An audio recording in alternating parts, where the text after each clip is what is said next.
Moin Chowdhury from the United States of America.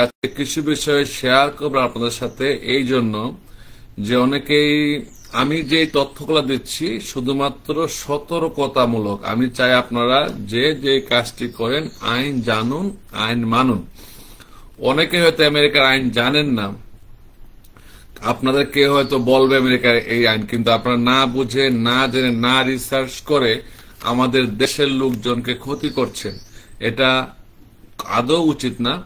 আমি আপনাদের কাছে অনুরোধ করব, আমেরিকার বিষয়ে যারাই কোনো লাইভ দেন বা যারাই কোনো ধরনের সোশ্যাল মিডিয়ায় পোস্টিং দেন, আপনারা ভেরিফাইড সোশ্যাল মিডিয়াতে পোস্টিং দেবেন, কারণ এগুলা কিন্তু এখন অনেক তদন্ত হচ্ছে। আমি যে কথাগুলা বলি খুব দায়িত্ব নিয়ে কথা বলি।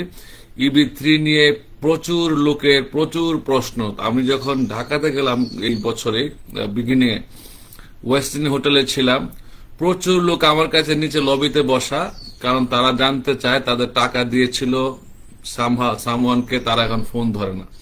সো এই ক্ষেত্রে আমি আপনাদের শেয়ার করতে চাই, হাইলাইট করে রাখছি। আপনারা যদি USCIS এর ওয়েবসাইটে যান, প্রথম দিকেই যাবেন uscis.gov এ যাওয়ার পরে নিউজ রুমে যাবেন, অল নিউজ, তারপর নিচে স্ক্রল করে যান, নিউজ রিলিজে যাবেন। আপনি যদি একটু স্ক্রল করে যান, দেখবেন যে এটা রিলিজ হচ্ছে জুন 16, 2025 এ একটা তারা স্টেটমেন্ট রিলিজ করেছে। টেক্সাসে একটা সংঘবদ্ধ চক্র EB2, EB3, H1B এটা ফ্রড করার জন্য তাদেরকে ফেডারেল কোর্টে ইন্ডাক্ট করা হয়েছে। আপনি ফেডারেল কোর্ট বলতে এই দেশে যারা সর্বোচ্চ আদালত, ফেডারেলের যারা ডিস্ট্রিক্ট কোর্ট, এই ডিস্ট্রিক্ট কোর্টে তারা তথ্য প্রমাণ তারা কোনো কেস সচরাচর করে না। যে কেসে আপনারা দেখবেন এই দেশে রাষ্ট্রপতির বিচার হয়, এই যে বড় বড় যে ফেডারেল ক্রাইম, তাদের বড় ক্রাইমের বিচার হয়। সো আপনাদেরকে এই জন্যই বলছি আমি, EB3, EB2 যেগুলো এমপ্লয়ার যদি প্রয়োজন হয়, যদি এমপ্লয়ার আপনাকে স্পন্সর করে EB3 এর ক্ষেত্রে স্কিল আনস্কিল্ড, এমপ্লয়ার সকল খরচ বহন করবে। আপনাদেরকে অনেকেই করবে কি, আমেরিকাতে একটা ওয়েবসাইটের মধ্যে আপনাদের নাম দেখাবে, ফ্ল্যাগ বলে এটাকে। আপনারা বলবেন কেস তো আমার চলতেছে, ইট মিনস নাথিং। ভিসা পাওয়ার আগ পর্যন্ত আপনি কনফার্ম কিছু বলতে পারেন না, কারণ এই সব কেসে আমরা দেখি 5 ইয়ার্স পর্যন্ত সময় লাগে। কেসটা কিন্তু রিয়েল, যদি আপনারা সঠিক স্পন্সর থাকে, এমপ্লয়ার যে সরাসরি আপনার সাথে যোগাযোগ থাকে, ডেফিনেটলি এটা রিয়েল। কিন্তু আমাদের এখন থার্ড ওয়ার্ল্ড কান্ট্রিতে হচ্ছে কি, আমি আপনাকে নামগুলা বলছি কারা কারা অ্যারেস্ট হয়েছিল। এখানে বলা আছে মে 23, আব্দুল হাদি মুর্শিদ 39 years old and Muhammad Salman Nasir 35 years old, both originally from Pakistan, were charged in the Northern District of Texas alongside 2 business entities যারা ব্যবসা করে তাদের সহ ধরা পড়েছে law office of D Robert Jones PLLC and reliable venture. তারা করছিল কি, একটা ল অফিস এবং ওই যে কর্মদাতা সংস্থা যুগ সাজস করে বিশ্বের বিভিন্ন দেশ থেকে লোক নিয়ে আসছিল, আসার পরে দেখা যায় তারা আসলে কাজ নাই। সতর্কীকরণ অনেককে বলতে হচ্ছে আমাকে, অনেকেই দেখা যায় যে বিভিন্ন রিমোট স্টেটে কাজ নিয়ে আসে, পরে তারা কাজে যায় না, যাচ্ছে না। যদি আপনি গ্রিন কার্ড পেয়েও থাকেন, কাজে না গিয়ে থাকেন, তো সরকার যদি মনে করে যে আপনি টাকা দিয়ে গ্রিন কার্ডটা নিয়েছেন, ইটস ফ্রড। আপনার সিটিজেন হলেও এটা বাতিলযোগ্য, কারণ আপনারা টাকা দিয়ে কাজটা করেছেন। EB3 প্রথম শর্ত হচ্ছে এমপ্লয়ার, যে চাকরিদাতা সংস্থা, সে কিন্তু আপনাদেরকে স্পন্সর করছে তার সুবিধার্থে। আমাকে এই জন্য আপনাদের সাধারণ লোকের পাশে দাঁড়াতে গিয়ে আমি কিন্তু অনেক শত্রুর মুখে পড়ছি, কারণ তারা কিন্তু বিশাল সংঘবদ্ধের একটা চক্র। তারা হয়তো আমার নামে উল্টাপাল্টা বলতে পারে, কিন্তু আমি জনগণের চাই না যে ইনোসেন্ট জনগণ আপনারা যেন কোনোভাবেই প্রতারিত না হন। হ্যাঁ, যদি আপনি এমপ্লয়ারকে চিনেন, জানেন, সরাসরি যোগাযোগ করেন, এজেন্সির মাধ্যমে করেন, সমস্যা নাই। কিন্তু আপনাকে জানতে হবে আমরা এমপ্লয়ারকে, এবং এমপ্লয়ার সাথে কানেকশন থাকতে হবে, আপনাকে তাদের হিউম্যান রিসোর্স কানেক্ট থাকতে হবে, দেন বলা যায় রিয়েল। কিন্তু আপনি যদি একটা পয়সা খরচ করেন, আপনি জাস্ট থিঙ্ক করেন যে আপনারা কোথাও চাকরি নিচ্ছেন, আপনি টাকা দিয়ে চাকরি নেবেন, টাকা দিয়ে চাকরি নেওয়া তো আপনারা বাংলাদেশের স্টাইলে আমরা যে কথা বলি, আমরা ঘুষ ছাড়া কাজ হয় না। দিস ইজ আমেরিকা, এখানে এভাবে হয় না।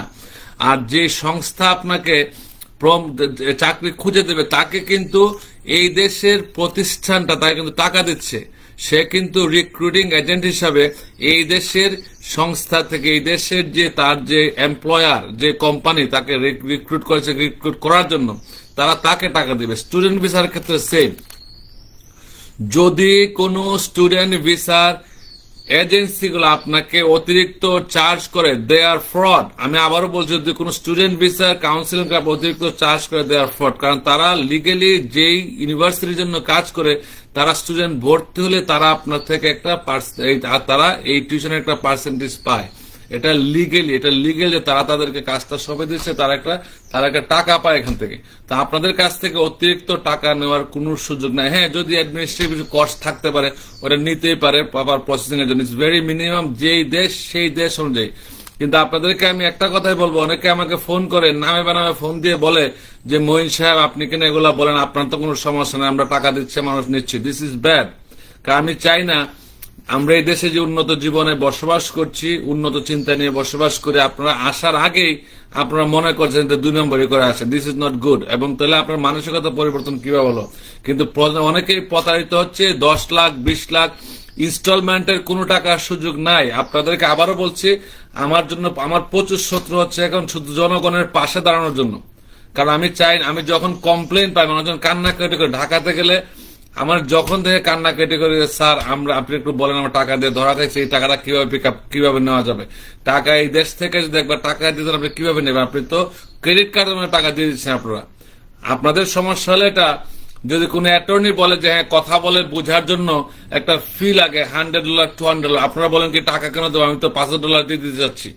তা আপনাদের $500 তো অ্যাটর্নি নিচ্ছে না। যে যারা অনেস্ট লয়ার, তারা আপনাকে আগে কনসাল্ট করবে, তারপরে বলবে যে হ্যাঁ আপনি আসলে যোগ্য কিনা।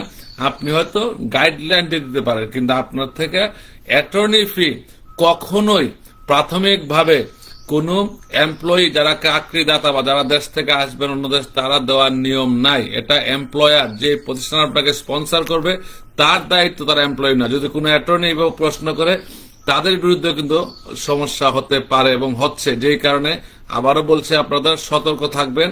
আর যদি প্রশ্ন থাকে, অনেকেই বলছেন যে তারা কেন কাজটা করবে আপনার জন্য, যে স্যার যদি তাদের বেনিফিট না হয় তারা কেন আমাকে নেবে?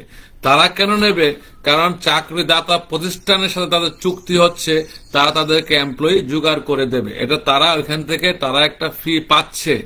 আপনাদের কাছ থেকে যে ফিটা নেবে, এটা সম্পূর্ণ অন্যায়, অবৈধ এবং ফ্রড। এই কারণে আপনাকে বলছে, এই যে দুলকা ধরা পড়ছে যে Pakistan origin, they have been charge in federal court, এবং সাথে উকিল সহ এবং চাকরিদাতা সংস্থা সহ অ্যারেস্ট হয়েছে। তাদের নামে কেস চলতেছে অলরেডি ফেডারেল কোর্টে, অনেকদিন যাবত তারা তদন্ত করছে। আমি আশা করি আপনারা না বুঝে কোনো কাজ করবেন না। যেই সংস্থাগুলা বা এখানে কতগুলো এজেন্সি, ঢাকা, সিলেট, আমাকে মানুষজন ফোন দিয়ে বলে স্যার ওরা তো 20 লাখ টাকা দিচ্ছে, আপনি না করছেন। এই এজেন্সিগুলো আজকে আছে, কালকে না থাকবে, আপনার টাকা নিয়ে উদা হলে আপনি কি করবেন? আপনি কোথাও ক্লু পাবেন না। কারণ একটা বিভিন্ন দেশ, যেই দেশে থেকে টাকা পয়সা জোগাড় করতে পারেন আপনারা, এই দেশে কেন কিভাবে টাকা আদায় করবেন? আপনাদেরকে উচিত হবে, তাদেরকে যদি কোনো ধরনের টাকা চায়, আমার ভিডিওটা দেখাবেন যে স্যার এটা আমেরিকাতে নিষিদ্ধ, আপনি নিতে পারেন না। যদি আমেরিকান এমবেসি জানে, তাদেরকে আমেরিকান এমবেসির মাধ্যমে অ্যারেস্ট করা হবে। সো এগুলো হচ্ছে আমাদের লোকজন টাকা দিয়ে অভ্যস্ত। টাকা না দিয়ে আপনি দেখেন যে যদি হ্যাঁ তাদের অ্যাডমিনিস্ট্রেটিভ কস্ট থাকতে পারে একটা অফিসার আছে, কিন্তু আপনাকে যে 10 lakh 20 lakh, no, this is no way. এটা যখনই সরকার জানবে, তাদের নামে তদন্ত করে তাদেরকে অ্যারেস্ট করবে। যেহেতু এগুলা, এটা নজির আপনাকে দিলাম যে টেক্সাস অলরেডি অ্যারেস্ট হয়েছে একটা সংঘবদ্ধ চক্র। আমি বানিয়ে কোনো কথা বলি না। আমি যেহেতু আইন পেশায় আমেরিকাতে আছি, আমি মোস্ট সিনিয়র বাংলাদেশের মধ্যে আমেরিকায় যারা বাংলাদেশি অ্যাটর্নি আছেন তাদের মধ্যে সবচেয়ে সিনিয়র বর্তমানে মানে দুইজন ছিল, একজন অসুস্থ, আমার আগে যারা ছিল একজন অসুস্থ হয়ে গেছে, তার প্র্যাকটিস কম করে, আরেকজন অন্য দেশে চলে গেছে। তো আমি মোস্ট সিনিয়র হিসেবে এইটুক বলতে পারি, আমি যে দেশ থেকে লেখাপড়া করে আসছি, বাংলাদেশ থেকে বিনা পয়সায় দায়িত্ববোধ থেকে কর্তব্যবোধ থেকে আপনাদের প্রতারণা থেকে বাঁচানোর জন্য এইসব চেষ্টা করা। আমার কিন্তু কোনো বেনিফিট নাই, এগুলা বলাতে বরং আমার শত্রু বাড়তেছে। যারা আমাকে আমার নামে শত্রুতামি করবে, কিছুই করার নাই। কিন্তু আমি চাই যে আপনারা ইনোসেন্ট যারা সরল বিশ্বাসে কাজটা করেন তারা যেন কোনো ধরনের বিপদে না পড়েন। এবং আবারও বলছে, তারাও যদি না জেনে কাজগুলা করে থাকে, তারা হয়তো খুব লুকেটিভ, প্রথমে দিলেই 5 লাখ টাকা পাচ্ছি, 10 লাখ ডলার পাচ্ছি, 10 লাখ টাকা পাচ্ছি, তারাও যেন না বুঝে কোনো অপরাধে জড়িত না হয়। যদি আমার ভিডিওটা যারা দেখছেন তারা যদি এজেন্সির হয়ে থাকেন, প্লিজ আপনি ভেরিফাই করবেন।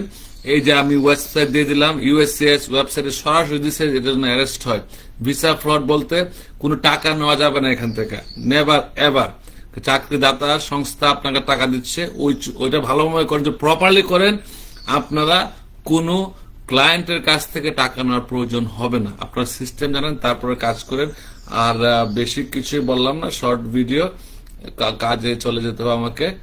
দু একটা প্রশ্ন আমার না বললেই নয়। স্যার, EB3 ভিসার জন্য কোন ডলার চার্জ করে দয়া করে জানাবেন, এবং কিভাবে বাংলাদেশ থেকে আমি সেটা দয়া করে। আবারও বলছি, এই ভদ্রলোক, এই যে সবাই মনে করে টাকা দেওয়াটাই মানে নিয়ম, টাকা দেওয়াটা অনিয়ম। আপনি কাউকে যদি টাকা দিয়ে EB3 জন্য টাকা দিয়ে থাকেন, তারা অনিয়ম। চাইলে আপনি টাকা ফেরত দিতে পারেন, কিন্তু ফেরত নেওয়াটা সুযোগ হয় না। আমি আপনাদের ভালোর জন্য বলছি।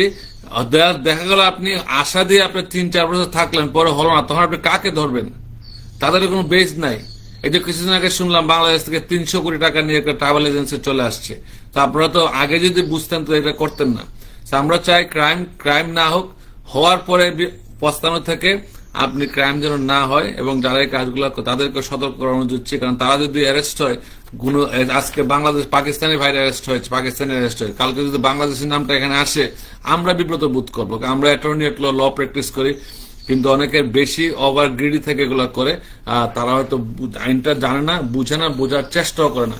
আইন জানবেন, আইন মানবেন। এবং EB3 বিষয়ে আরো একটা খুব দুঃখের সংবাদ দিচ্ছি, যারা এখানে অ্যাসাইলাম ফাইল করে EB3 ভিসায় ভাবতেছেন যে আমাদের EB3 ভিসায় হয়তো হয়ে যাবে গ্রিন কার্ড, নো, এই সুযোগটা অনেক কম বলতে অ্যাডজাস্টমেন্ট স্ট্যাটাস আইনে এটা নাই বলাই চলে, 2-1টা এক্সেপশন ছাড়া।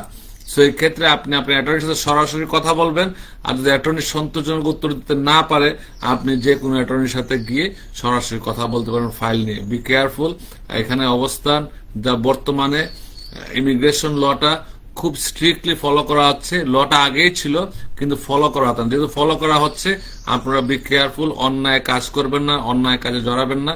এবং আমি যদি কোনো ভুল করে থাকি, আমার যদি ভেরিফাইড ফেসবুকে, আমার ফেসবুকে যদি কমেন্ট করতে চান, ভেরিফাইড ফেসবুক থেকে কমেন্ট করবেন, নাহলে এগুলা কিন্তু তদন্ত হয়। আমার ফেসবুকে যদি অ্যাটর্নি ল ফেসবুক খুব তদন্ত হয়ে গেল, ভেরিফাইড ফেসবুকে আমার কোনো নেগেটিভ কমেন্ট করবেন না। আর যদি কোনো কমেন্ট করেন, অবশ্যই প্রমাণ দিতে হবে, প্রমাণ দিয়ে কমেন্ট করেন। সবাইকে ধন্যবাদ। আমার অনেক শত্রু হচ্ছে, আবারও বলতেছি, শুধুমাত্র সাধারণ লোকদের পাশে থাকার জন্য।